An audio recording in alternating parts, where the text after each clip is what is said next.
चुनावी चुस्की कार्यक्रम में आज हम जान रहे हैं नैनीताल उधम सिंह नगर लोकसभा की जनता का मूड और चाय की एक ऐसी दुकान में मौजूद हैं जहां पर सुबह से लेकर शाम तक लोग जमा होते हैं और चाय पर चर्चा करते हैं।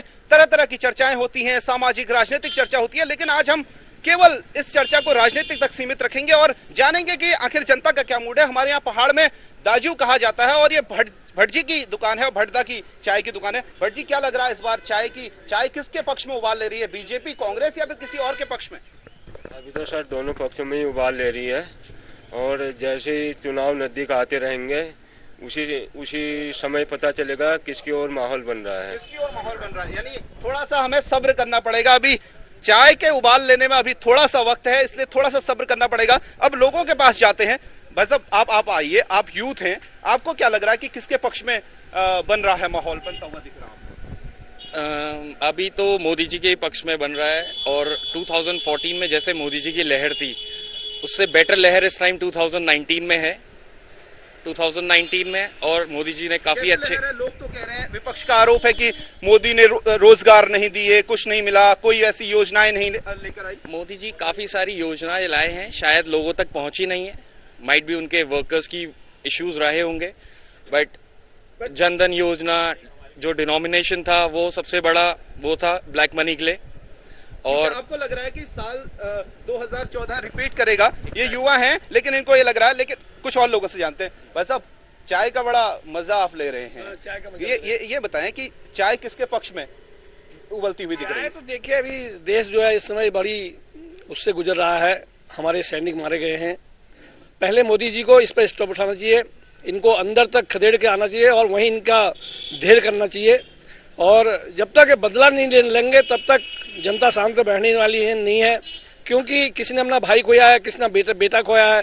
18 साल के बच्चे, जो बच्चे मूंछ भी नहीं आई, बच्चे के क्या दाढ़ी नहीं आई, वो बच्चे आज शहीद हो गया। उस माँ के ऊपर क्या गुजरी होगी, उस पिता के ऊपर क्या गुजरी होगी। मैं तो पहले कहूंगा चुनाव तो आते रहेंगे, होते रहेंगे, लेकिन पहले पाकिस्तान को 56 इंच का सीना दिखाएं मोदी जी। चाहिए, बिल्कुल दिखाना चाहिए। ये पूरा देश इस समय जो है रो रहा है, छोटे छोटे बच्चे जो है लोगों के। हुकुम सिंह जी कांग्रेस के बड़े वरिष्ठ नेता हैं, दाजू आपको क्या लग रहा है, किसके पक्ष में? आपको लग रहा है कि राहुल जी कोई करिश्मा करने वाले हैं? आप तो निश्चित तौर पर यही कहेंगे कि राहुल जी बहुत बड़ा करिश्मा। नहीं, मैं राहुल जी की बात नहीं कर रहा हूँ, मैं मोदी जी की बात नहीं कर रहा हूँ। मैं 4.5 साल की बात कर रहा हूँ। मैं 4.5 साल की बात कर रहा हूँ कि 4.5 साल पहले जिस एजेंडे के साथ माननीय प्रधानमंत्री मोदी जी आए थे, तब मैंने भी मोदी जी को वोट दिया था। मैं मोदी समर्थक था तब, जब उन्होंने कहा 2 करोड़ लोगों को रोजगार मिलेगा। 70 साल में कुछ नहीं हुआ। 56 इंच की छाती कश्मीर को ठीक कर देगी, किसानों की समस्या कर देगी, व्यापारियों की समस्या कर देगी। लेकिन 4.5 साल में जुमलों के बरसात के बजाय कुछ काम नहीं हुआ है। लिहाजा मैं चाहता हूं कि मोदी जी के खिलाफ माहौल बना हुआ है और सभी लोग मोदी के खिलाफ है। कोई रोजगार नहीं मिला, उसके सारे एजेंडे खराब हो गए। लोग कितना जुमले कर ले, कितनी बरसात कर ले, लेकिन मैं समझता हूँ कुछ नहीं वाला। ये इस तरफ क्या कह रहे हैं भाई साहब, क्या कह रहे हैं? मैं एक राज्य आंदोलनकारी हूँ। 44 साल 1974 में यहाँ पे जमरानीबाग परियोजना शुरू हुई थी और दुनिया जानती है ये योजना किसकी वजह से रुकी। आज वो दिवंगत नेता हैं, दुनिया में नहीं है। 40 साल में यहाँ पे जो काम नहीं हुआ वो 5 साल में कोश्यारी जी ने करा। लेकिन मैं इसके लिए आप तो बीजेपी के प्रवक्ता लग रहे हैं। नहीं, मैं प्रवक्ता नहीं हूं, मैं सुन तो लीजिए, मैं पूरी बात कहां करी मैंने, आपने बात काट दी मेरी। राज्य आंदोलनकारी की हैसियत से मैं हरीश रावत जी को भी धन्यवाद देता हूं कि जो काम कोई नहीं कर पाया राज्य आंदोलनकारियों के लिए हरीश रावत जी ने करा। लेकिन जहां राज्य का चुनाव होगा तब हम सोचेंगे, यहां कुछ और चुनाव है, इसके बारे में हम देश के लिए सोचेंगे। और क्या सोचेंगे आप बात समझ गए होंगे। ये क्या बात है। अब अनिल कपूर डब्बू जी बहुत पुराने बीजेपी के नेता। डब्बू जी, आपको क्या लग रहा है किसके पक्ष में? ये तो मिक्स राय हमको दिख रही। कांग्रेस का कहना है कुछ हुआ ही नहीं है। देखिए, पूरे देश का युवा 55 साल बनाम 55 महीने के कार्यकाल को लोगों ने देखा है और निश्चित रूप से ऐसा लग रहा है इस समय जगह जगह जो मोदी जी के पक्ष में सभाएं हो रही हैं, जिस प्रकार जनता का सैलाब उमड़ रहा है, नौजवान आ रहे हैं, निश्चित रूप से मोदी जी पुनः 5 साल के लिए इस देश में प्रधानमंत्री काबिज होंगे और एक स्वर्णिम युग की ओर हिंदुस्तान को ले जाएंगे। आप बताइए, सवेरे मॉर्निंग वॉक करने आए, मुझे लग रहा है कि मोदी एक तरीके से छोटे मोदी के भी रोजगार की बात होती है। मुद्रा योजना के तहत 7 करोड़ लोगों ने लोन लिया था। आपको मिला क्या? नहीं, हमने तो अप्लाई नहीं किया। जिन लोगों ने ले रखा है, डाटा है उसमें दे रखा है कि 7 करोड़ लोगों ने लगभग लोन ले रखा है उसमें, तो रोजगार तो मिला ही है और देश की उन्नति भी हुई है। विश्व में देश का नाम है। तो जगत गुरु बनने के उसमें है भारत ना, और रामराज फिर दोहराया जाएगा। ठीक है, इस तरफ कांग्रेस के प्रयाग भट्ट जी, ये तो सब कह रहे हैं कि हम बिल्कुल मोदी को वोट देंगे, तो ये आप क्या लग रहा है आपको? ये तो सब मोदीमय माहौल लग रहा है, कांग्रेस के लिए कुछ नहीं है क्या? नहीं, ऐसा है, यहाँ पर इत्तेफाक से भाजपा के कुछ कार्यकर्ता ज्यादा आ गए हैं आपको देख करके, लेकिन जहाँ तक चुनाव का प्रश्न है, कांग्रेस और भाजपा में चुनाव होगा। भाजपा ने कुछ बढ़त की है पिछले चुनाव में, ये बोलने भी नहीं देंगे तो कांग्रेस जो है इस देश को आजादी से लेकर के 21वीं सदी तक, जो 21वीं सदी का भारत है, इस भारत को बनाने में सिर्फ एक ही पार्टी का काम है, कांग्रेस का। जो भी आज यहाँ हो रहा है कांग्रेस ने किया। आप इतिहास के भरोसे वर्तमान गढ़ने की बात कर रहे हैं। मुझे सिर्फ इतना ये लोग बता दें, कोई भी भाजपा का नेता बता दे कि मोदी ने इस 5 साल में कुछ किया सिर्फ जुमलेबाजी के अलावा, एक भी काम। अभी एक मेरे भाई बोल रहे थे, जमरानी वाली बात कर रहे थे, ये सारी चुनावी वो है, सिर्फ चुनाव के वक्त, राम मंदिर इनका चुनाव के वक्त, इनका सारी चीजें चुनाव के वक्त होती है। ये झूठ और जुमलेबाजी और पूरे झूठ के सारे चल रहे हैं, और जनता दिखा चुकी है।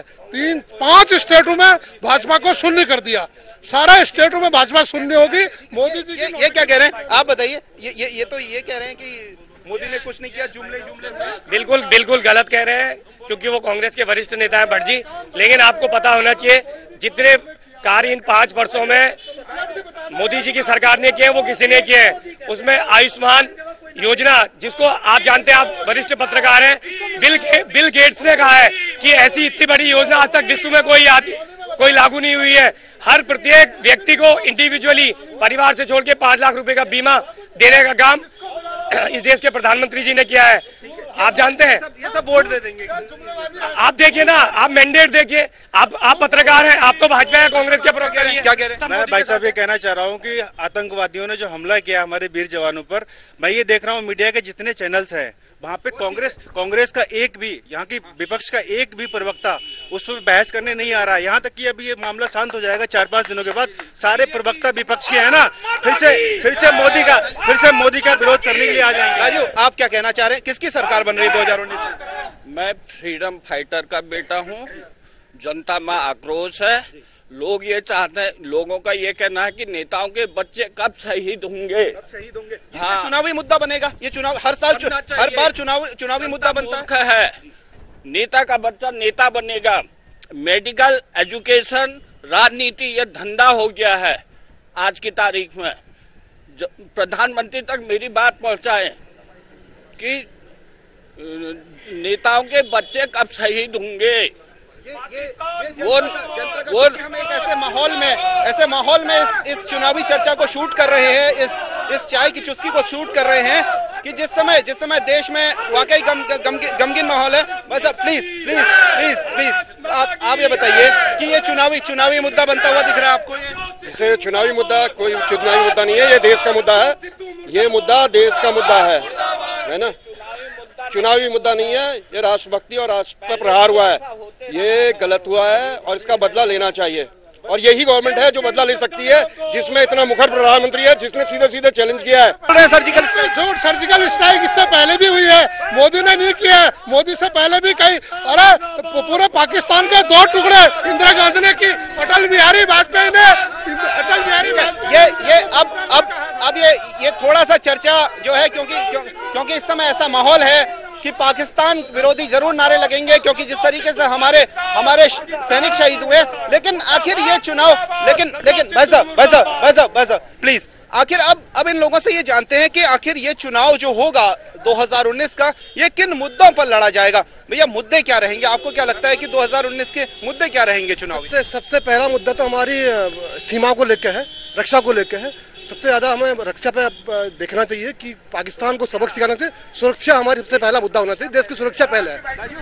आप किस पर? मैं कहना चाहूँगा, मोदी जी विकास रोक दो, पहले पाकिस्तान को ठोक दो, पाकिस्तान के सारे आतंकवादियों को। और मैं कहना चाहूँगा, जो देश में छुपे हुए जो हमारे सपोले हैं ना, ये भूल जाए कि हमारे देश में छुप के ये गद्दारी करेंगे। ये गलती से कहीं बड़ी ठंड हो रही है। क्या कर ऐसा है, देखिए, विकास अपनी जगह पर होगा और आतंकवाद का विनाश भी जरूरी है, क्योंकि आतंकवाद किस पर होगा? वोट विकास पर और भ्रष्टाचार मुक्त भारत और साथ में भारत की सुरक्षा परम आवश्यकता है, क्योंकि आज के समय में बिना सुरक्षित रहे न भ्रष्टाचार मुक्त हो सकता है और न देश की सुरक्षा हो सकती है। और इस काम को सब पार्टी ये बताइए कि जो लगातार ये बात कह रहा है विपक्ष, यानी आपकी पार्टी ये कह रही है कि चौकीदार तो चोर है, तो इसलिए इस चौकीदार चोर है के मुद्दे पे चुनाव होगा, राफेल के मुद्दे पर चुनाव होगा या विकास के मुद्दे पर चुनाव लड़ेंगे? जो मुद्दा है ना, मोदी जी ने खुद जनता को मुद्दे दे दिए। 56 दिन की छाती, किसानों का मलबा, 2 करोड़ रोजगार और भ्रष्टाचार मुक्त भारत। जो इनके भाषण अगर इनको सुना दिया जाए तो अपने भाषणों में खुद ही हंसते रहते थे। स्मृति ईरानी कहती थी चूड़ियां बेचती थी, मनमोहन सिंह को चूड़ियां बेचती थी। मैं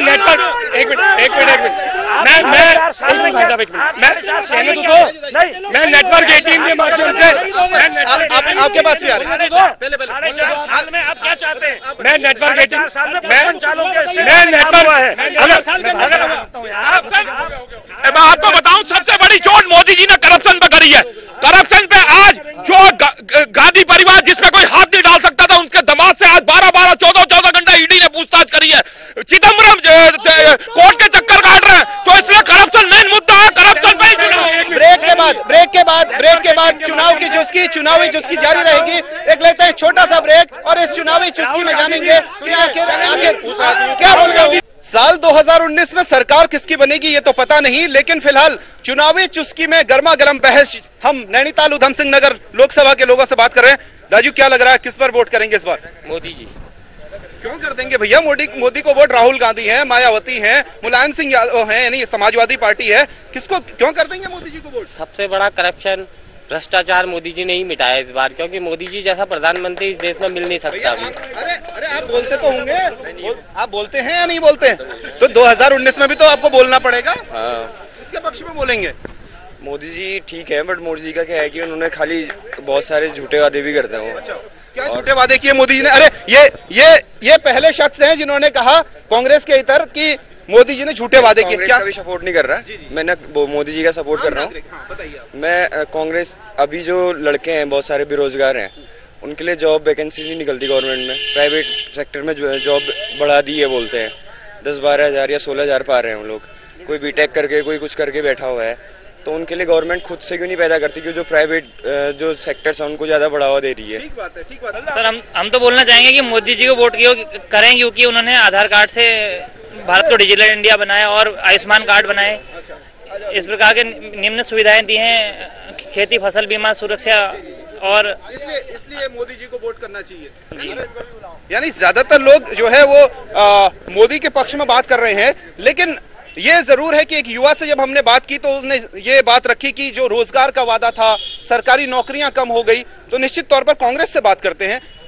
दाजू, आप बताएं, क्या वाकई नौकरियां क्या कम हुई हैं? देखिए, मैं बता रहा हूँ, हल्ला गुल्ला करना तो बहुत आसान है, लेकिन मैं 4.5 साल पहले मैंने भी मोदी जी को वोट दिया था। मैं समझता था कि 56 इंच की छाती कैसी होगी, रोजगार कैसे मिलेगा, भ्रष्टाचार कैसे मिटेगा। स्मृति ईरानी चूड़ी लेके मनमोहन सिंह के यहाँ जाती थी जब पाकिस्तान अटैक करता था। आज इतने लोग मर गए। पुरानी नई बातें नहीं है, इसको जवाब देना होगा। मोदी जी को जवाब देना होगा, मोदी जी को जवाब देना होगा। आप क्या कहते हैं? 4 साल में तो कुछ हुआ नहीं।